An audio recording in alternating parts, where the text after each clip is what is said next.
Saying yes often starts with saying no.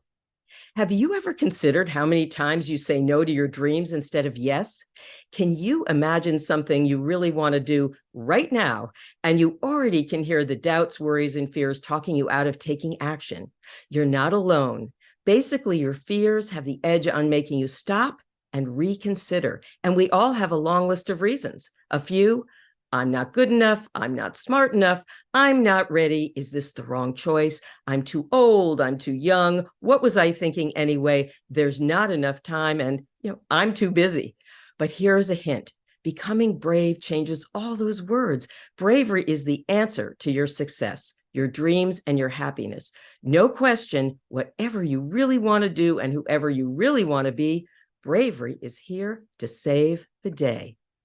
And I know, because I almost talked myself out of my own big, brave adventure. It was a life-changing experience, and I almost missed it. It happened when I decided to step up and ask myself my favorite question: what would I do if I were brave? And I couldn't wait for the answer, which arrived right away.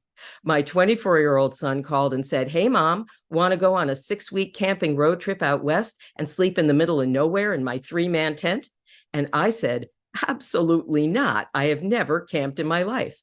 And then, of course, after a lot of thinking and worrying and wondering why this had to be my brave test, I said yes. The result: 6 weeks coming face to face with fear and my desire to be brave. I had endless opportunities to listen to the constant conversation in my mind, and it was clear that fear was happy to be the driver of my experience. Looking back, I realized that every time I considered the exciting question, what's next, fear was giving me bad advice. I often heard things like, life is okay as is. Why take chances? Don't do anything embarrassing. Let's wait, and whatever you do, let's not be scared. Fear was saying no. And on my road trip out west, I heard the same no's on repeat for 6 weeks, but things were changing. I had activated my bravery and I had found a new voice, and it was right. I wouldn't have wanted to miss anything that I experienced. I didn't need to overthink the direction of my life.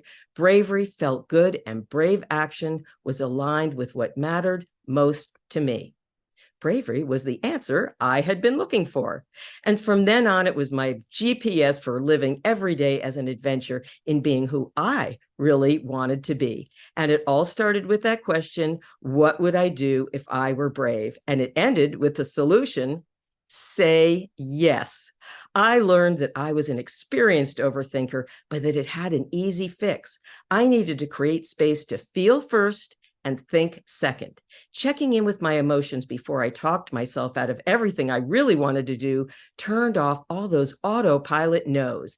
And that made it easier to think new, clear thoughts that were a match aligned with my true self. Of course, all those fears and all those no's kept going. And once I woke up and realized who was behind the wheel directing my future, I knew something had to change. I needed to be the driver. Becoming brave was the answer for me, and I believe it's the answer for you too, because nothing feels better than being brave.